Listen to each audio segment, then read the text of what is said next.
কিছু দুষ্ট পলিটিশিয়ান তাদের স্বার্থ হাসিলের উদ্দেশ্যে 59 জন নিরপরাধ মানুষকে পুড়িয়ে মারে আর পরে তা অ্যাক্সিডেন্ট বলে চালিয়ে দেয়। কেন তাদেরকে মারা হলো, কে তাদেরকে মারলো, কিভাবেই বা মারলো, কি ছিল তাদের উদ্দেশ্য? এমনই এক সাসপেন্স ও থ্রিলারধর্মী সিনেমা নিয়ে আজ আপনাদের সামনে হাজির হয়েছি। চলুন তাহলে শুরু করা যাক। ওয়েলকাম টু মাই চ্যানেল সিনেগপ্প উইথ সজীব শিকদার। গল্পের শুরুতে আমরা দেখি কোর্টে সবাই কারোর জন্য অপেক্ষা করছে, কারণ সে 5 বছর আগের একটি কেস কাউকে না বলে রিওপেন করে তদন্ত করছে, যার ফলে ইবিটি নামক একটি চ্যানেল তার বিরুদ্ধে মানহানির মামলা করেছে। আর তখনই এন্ট্রি হয় এই গল্পের মূল চরিত্র শরৎ কুমারের। তখন জজ তাকে বলে, তোমাকে 2 কোটি টাকা জরিমানা করা হয়েছে এবং তা 1 সপ্তাহের মধ্যে তোমাকে দিতে হবে। তখন শরৎ কুমার বলে, আমি কেন টাকা দিব, টাকা তো তারা দেবে, কারণ তারা 5 বছর আগে একটি কেসকে উলট পালট করে দিয়েছে। তারা একটি পরিকল্পিত হত্যাকাণ্ডকে অ্যাক্সিডেন্ট বলে চালিয়ে দিয়েছে। তখনই আমাদেরকে অতীতে নিয়ে যাওয়া হয়। সময়টা 2002 সালের 27শে ফেব্রুয়ারি। অযোধ্যা থেকে একটি ট্রেন যাত্রীসহ তার গন্তব্যস্থলের দিকে রওনা দেয়। আর তখনই দেখা যায় শরৎ একটি টিভি চ্যানেলে ক্যামেরাম্যান হিসেবে কাজ করছে। চ্যানেলটির নাম ইবিটি নিউজ, যেখানে একজন ফেমাস সাংবাদিক আছে যার নাম মনিকা। তখনই দেখা যায় চ্যানেলটির প্রধান মনিকাকে ডাকছে এবং মনিকাকে বলছে, তোমাকে এক জায়গায় যেতে হবে। মনিকা বলে, কোথায়? সকালবেলা যে ট্রেনটি অযোধ্যা থেকে ছেড়ে গিয়েছিল সেটাতে আগুন লেগেছে, 2টো বগি পুড়ে প্রায় অনেকগুলো লোক মারা গেছে। তখন সে মনিকাকে বলে, তুমি কাউকে নিয়ে সেখানে যাও এবং রিপোর্ট করো। মনিকা তখন শরৎকে নিয়ে তাদের যাত্রা শুরু করে। তারা গন্তব্যস্থলে পৌঁছানোর পর দেখতে পায় খুবই ভয়ঙ্কর অবস্থা। তারা দুজনে আশেপাশে জিজ্ঞাসাবাদের পর বুঝতে পারে এটি আসলে কোনো অ্যাক্সিডেন্ট নয়, এটি একটি পরিকল্পিত হত্যাকাণ্ড। আর তখনই দেখা যায় 2 জন পলিটিশিয়ান কথা বলছে। তারা বলছে, এটি একটি পরিকল্পিত হত্যাকাণ্ড, এটি চাপিয়ে দাও, কারণ এই ইস্যু দিয়ে আমরা বর্তমান সরকারকে বিপদে ফেলতে পারি। কিছুদিন পর নির্বাচনে আমরা জিতে যেতে পারি। তখন দেখা যায় তারা ইবিটি নিউজের প্রধানকে ফোন দিয়েছে এবং সাথে সাথে সেও মনিকাকে ফোন দিয়ে সমস্তটা জানিয়ে দেয়। মনিকা তখন শরৎকে বলে, তুমি তৈরি হও, আমি রিপোর্টিং করছি। তখন দেখা যায় মনিকা বলছে, এটি একটি সাধারণ অ্যাক্সিডেন্ট বা দুর্ঘটনা। মনিকার মুখে এরকম কথা শুনে তো শরৎ হতবাক হয়ে যায়। রেকর্ডিং করার পর মনিকা শরৎকে বলে, তুমি হেড অফিসে যাও, আমার একটু কাজ আছে। শরৎ তখন হেড অফিসে না গিয়ে হাসপাতালে যায়। হসপিটালে যাওয়ার পর সেখানে সবার সাক্ষাৎকার নেয় এবং তার সমস্তটা ভিডিও রেকর্ডিং করে রাখে। পরে সে তার বসের কাছে গিয়ে বলে, স্যার, এই সমস্তটা কোনো দুর্ঘটনা বা অ্যাক্সিডেন্ট নয়, এটি একটি পরিকল্পিত হত্যাকাণ্ড। এবং সে তার সমস্ত প্রমাণ ভিডিও ফুটেজ তার বসের কাছে দিয়ে দেয়। তখন বস বলে, তুমি খুব ভালো কাজ করেছো, এবার যাও, আমি দেখছি কি করা যায়। এরপর শরৎ বাড়িতে চলে আসে। বাড়িতে আসার পর সে টিভি খুলে দেখে সমস্ত ঘটনা পাল্টে গেছে। এখানে সেই পুরনো নিউজই বলা হচ্ছে এটি একটি সাধারণ অ্যাক্সিডেন্ট। তখন তো শরতের মাথায় আগুন লেগে যায়। সে সাথে সাথে গিয়ে তার বসের সাথে ঝগড়া বাঁধিয়ে দেয়। সে বসকে বলে, আপনি আমার ট্যাপ আমাকে ফিরিয়ে দেন। বস তখন কিছু সিকিউরিটি ডেকে শরৎকে অফিস থেকে বের করে দিতে বলে, কিন্তু শরৎকে বের করে দেওয়ার সময় সে মিশ্রা নামের একজনকে বলে, মিশ্রাদি ট্যাপটি যত্ন সহকারে রেখে দেবেন, একদিন না একদিনের দরকার পড়বে। এরপর দারোয়ান তাকে অফিস থেকে বের করে দেয়। তার একটু পরেই দেখা যায় পুলিশ এসে তাকে ধরে নিয়ে যাচ্ছে। অবশ্য পরে তার গার্লফ্রেন্ড তাকে সেখান থেকে ছাড়িয়ে আনে। তার কিছুদিন পর সে বিভিন্ন টিভি চ্যানেলে যোগাযোগ করে চাকরির জন্য, কিন্তু তার কোনো চাকরি হয় না, কারণ ইবিটি নিউজ থেকে তাকে নিষেধ করা হয়েছে। এরকম হতাশা ও দুরবস্থার মধ্যে দেশ 5টি বছর কেটে যায়। এরপর দেখানো হয় এই গল্পের দ্বিতীয় প্রধান চরিত্র অমৃতাকে, যে সবেমাত্র তার পড়াশোনা কমপ্লিট করেছে। এখন সে জার্নালিস্ট হিসেবে প্রতিষ্ঠিত হতে চায়, আর সে মনিকা ম্যাডামকে তার আইডল হিসেবে মানে, আর তার জন্য সে ইবিটি নিউজ চ্যানেলে যোগ দেয়। কিছুদিন পর দেখা যায় চ্যানেলটির প্রধান মনিকাকে ডাকছে। মনিকা যাওয়ার পর বস তাকে বলে, 5 বছর আগের সেই কেসটি আবার রিওপেন হচ্ছে। মনিকা বলে, মানে?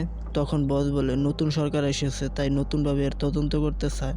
তখন তারা 2 জন মিলে মুখ্যমন্ত্রীর উদ্দেশ্যে রওনা দেয়। সেখানে দেখা যায় মুখ্যমন্ত্রী তাদের সাথে দেখা করে না, কিন্তু তার প্রতিনিধি এসে তাদেরকে বলে যে কোনো মূল্যে এর তদন্ত হবে। তখন তো তারা কিছুটা ঘাবড়ে যায়। পরবর্তীতে তারা ঠিক করে তারা এই নিয়ে আরেকটি প্রতিবেদন বানাবে। এরপর মনিকা অমৃতাকে ডাক দেয় আর বলে, তোমাকে একটি কাজ দিচ্ছি, এই কাজটি করো। অমৃতা বলে, কি কাজ? মনিকা বলে, 5 বছর আগে একটি ট্রেনে আগুন লেগে প্রায় 59 জন লোক মারা গিয়েছিল এবং অনেক লোক সেখানে আহত হয়েছিল। যারা বেঁচে আছে আহত হয়েছে তাদের ইন্টারভিউ নিতে হবে। অমৃতা বলে ঠিক আছে, হয়ে যাবে। অমৃতা তো খুব খুশি, এই প্রথম একটি কাজ পেয়েছে। তখন সে এটা নিয়ে ভালোভাবে রিসার্চ করা শুরু করে দেয়। আর রিসার্চ করার এক পর্যায়ে সে মিশরাজির কাছে গিয়ে বলে আমার একটি টেপ রেকর্ডার লাগবে। মিশরাজি তখন শরতের সেই 5 বছর আগের টেপ রেকর্ডারটি তাকে দিয়ে দেয়। রেকর্ড করা ভিডিও দেখে অমৃতা তো অবাক, এইসব কি। তখন সে মনিকা ম্যাডামের কাছে যায়, কিন্তু মিশরাজি তাকে ইশারায় সেখান থেকে সরিয়ে ফেলে। তখন মিশরাজি বলে তোমার মতো আগেও এরকম একজন করেছিল যাকে পরে চাকরি হারাতে হয়েছে।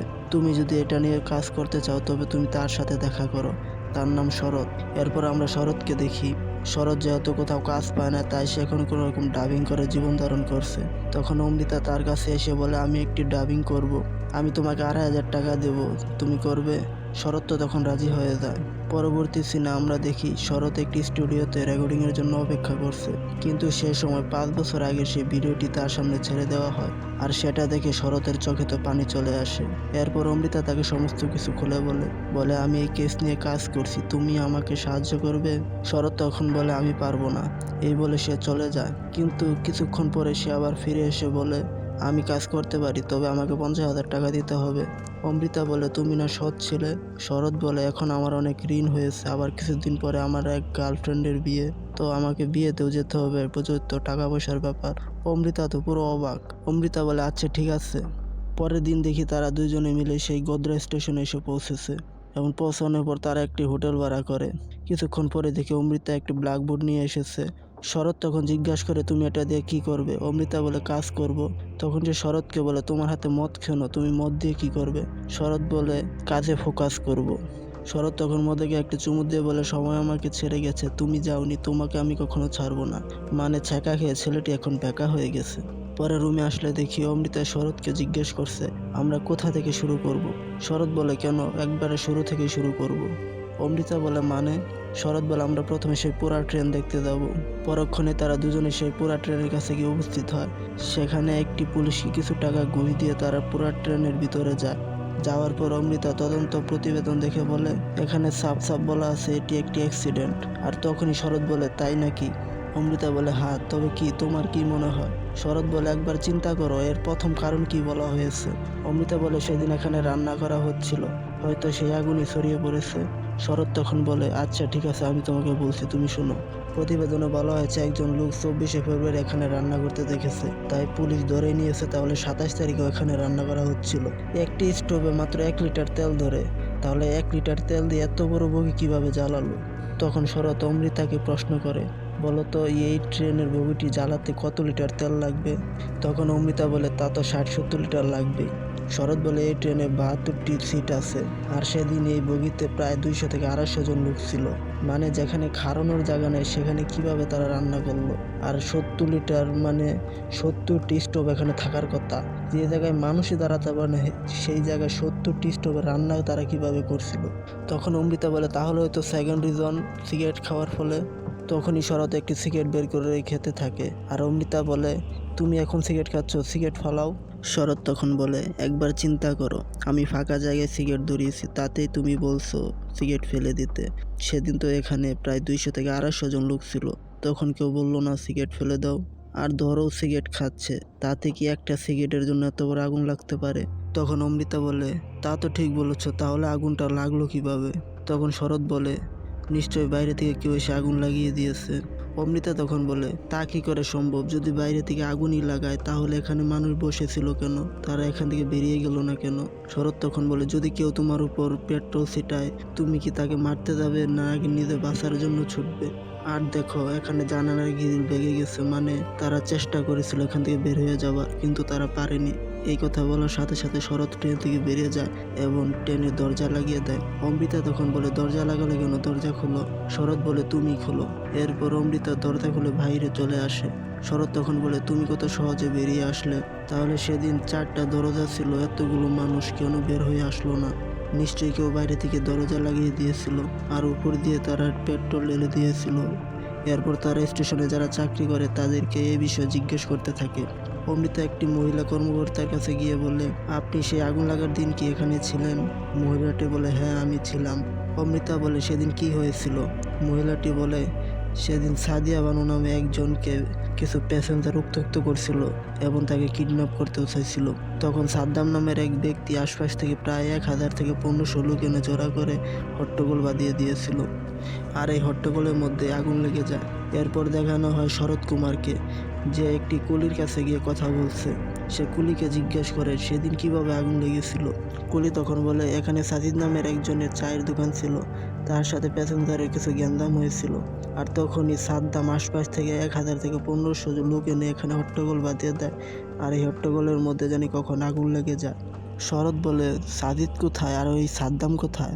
কুলি বলে এই ঘটনার পর তাদেরকে আর কখনো দেখা যায়নি, আমি জানি না। শরৎ বলে পুলিশকে তাকে কে বললো যে কিভাবে আগুন লেগেছে? কুলি বলে অরুণ নামের একটি ছেলে এই সমস্ত কিছু নিজের চোখে দেখেছে, সেই পুলিশের কাছে জবানবন্দি দিয়েছে।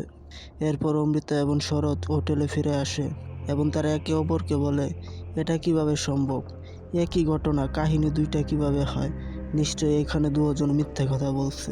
তবে দুই ঘটনাতে একটি জিনিস কমন, তা হলো সাদ্দাম। তখন অমৃতা বলে আগে আমাদের সাদিয়ার কাছে যেতে হবে, সে কেন মিথ্যা কথা বললো আগে জানতে হবে। তাই তখন তারা সাদিয়ার বাড়িতে যায় এবং সেখানে গিয়ে যখন তারা এই বিষয়ে জিজ্ঞেস করবে, ঠিক তখনই তার মা চিৎকার শুরু করে দেয়। আর তখন আশপাশ থেকে অনেকগুলো লোক এসে তাদেরকে মারতে চায়। তারা তো কোনো রকম সেখান থেকে পালিয়ে বাঁচে।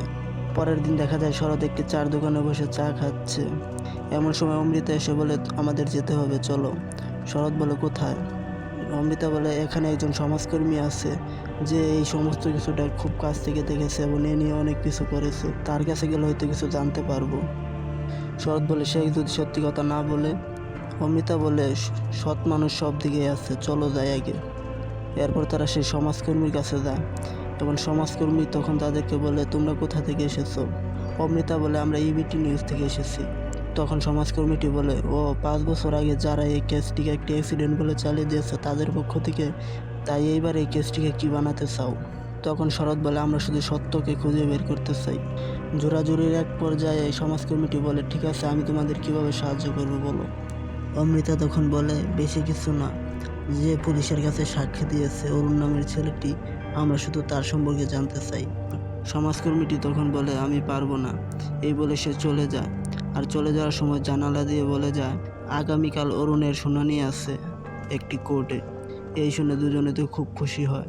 পরের দিন দেখানো হয় তারা দুজন সেই কোর্টে গিয়ে উপস্থিত হয়েছে, কিন্তু সেখানে অনেক ভিড়। ভিড়ের এক পর্যায়ে দেখতে পারে এলাকার একজন প্রভাবশালী নেতা এক অসহায়ের জন্য সেখানে আন্দোলন করছে, কিন্তু তারা অনেক খোঁজাখুঁজির পরও সেখানে কাউকে খুঁজে পায় না। অবশেষে যখন তারা হতাশ হয়ে পড়ে তখন শরৎ দেখতে পায় একজন ছেলে বোরকা পরে যাচ্ছে, যেটা দেখে শরৎ তো তাকে সন্দেহ করা শুরু করে। এরপর সে অমৃতাকে নিয়ে তাদের পিছু করে এবং পিছু করার এক পর্যায়ে জানতে পারে এটি হচ্ছে অরুণ। এরপর তারা দুজনে সিআইডি ছদ্মবেশ ধরে অরুণের কাছে যায় এবং অরুণকে বলে তুমি বারবার তোমার কথা বদলাচ্ছ, তোমাকে এবার রিমান্ডে নিব। তখন তো অরুণ ভয় পায়, আর সে ভয় পেয়ে বলে আপনারা কি জানতে চান? শরৎ তখন বলে সমস্ত সত্যটা আমাদের বলো। তখন অরুণ বলে 5 বছর আগের সেই দিনে সাদ্দাম তার কাছে এসেছিল, এসে তাকে একটি নেতার বাড়িতে নিয়ে যায়। সেখানে গিয়ে সে দেখতে পারে সেখানে প্রায় 120 থেকে 30 লিটারের মতো পেট্রোল জমা আছে, যেগুলো 10 লিটার এবং 20 লিটার বোতলে ভরা। তারপর সবাই আমাকে নিয়ে সেই স্টেশনে পৌঁছায় এবং স্টেশনে পৌঁছানো ঝগড়ার এক পর্যায়ে তারা সেই পেট্রোল সেই বগিতে নিয়ে ঢালতে থাকে এবং ঢেলে সেখানে আগুন ধরিয়ে দেয়। এটা শুনে দুজনেই তো অবাক। তখন অরুণ বলে এর চেয়ে বেশি আমি আর কিছু জানি না। তখন তারা দুজনে সেখান থেকে বেরিয়ে আসে এবং রাস্তা দিয়ে হাঁটার সময় অমৃতা এক সময় শরৎকে বলে আমাদের দেশে তো আগলা পেট্রোল বেচা নিষেধ, যেখানে 1 লিটার পেট্রোল কেউ কিনতে পারে না, সেখানে 120 থেকে 30 লিটার পেট্রোল কিভাবে কিনলো? তখন শরৎ বলে অবশ্যই কিনতে পারে যদি কোনো প্রভাবশালী ব্যক্তি এর পিছনে থাকে। আর তখনই দেখা যায় কোনো এক আগন্তুক গাড়ি নিয়ে এসে তাদের উপর হামলা করে দেয়। হামলার এক পর্যায়ে শরৎকে আঘাত করে তারা অমৃতাকে তুলে নিয়ে যায়। গাড়িতে তোলার পর তারা অমৃতার থেকে সমস্ত প্রমাণ ছিনিয়ে নেয় এবং অমৃতাকে আবারও বাহিরে ছুঁড়ে ফেলে। এরকম ধস্তাধস্তির এক পর্যায়ে শরৎ একজনের চেহারা দেখে ফেলে। অমৃতা দেখে শরৎ হাতে আঘাত পেয়েছে, তাই সে তাকে নিয়ে একটি ফার্মেসির দিকে ছুটে। আর তখনই শরৎ চিল্লিয়ে বলে আমি ওই লোকটিকে চিনি, আমি ওকে কোথাও দেখেছি। আর তখনই সে ওই ফার্মেসি থেকে একটি পেপার নিয়ে বলে এই লোকটি ছিল, আমি এই লোককে দেখেছি। তখন তারা দুজনে ওই সমাজকর্মীর কাছে যায় গিয়ে তাকে বলে, আমি এই লোকটিকে চিনি, এই লোকই তাহলে আসল মাস্টার মাইন্ড, এই লোকই কি এত কিছু করেছে? সমাজকর্মী তখন বলে, না, এ মাস্টার মাইন্ড না। তখন সে পেপারটা খুলে আরেকজনকে দেখায় যে এই হচ্ছে মাস্টার মাইন্ড। শরৎ তো তখন অবাক হয়ে যায়, কারণ এই লোকটির নাম হামিদ কাদরি। অমৃতা তখন বলে, এই লোকটি তো খুবই ভালো, সে সবার জন্য চিন্তা করে, সে গরিব দুঃখী মানুষকে দেখে।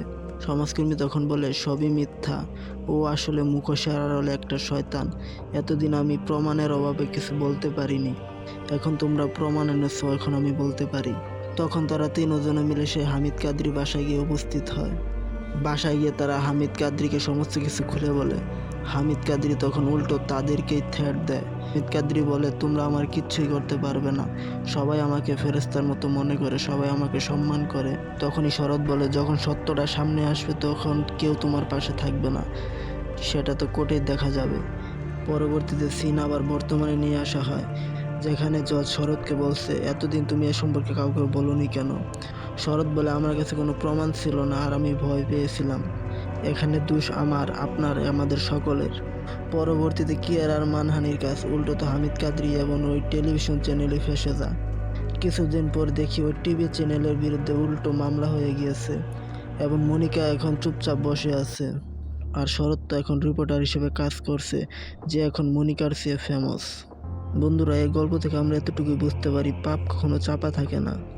বন্ধুরা, এই গল্পটি যদি ভালো লাগে আমাকে একটি সাবস্ক্রাইব করে দিও।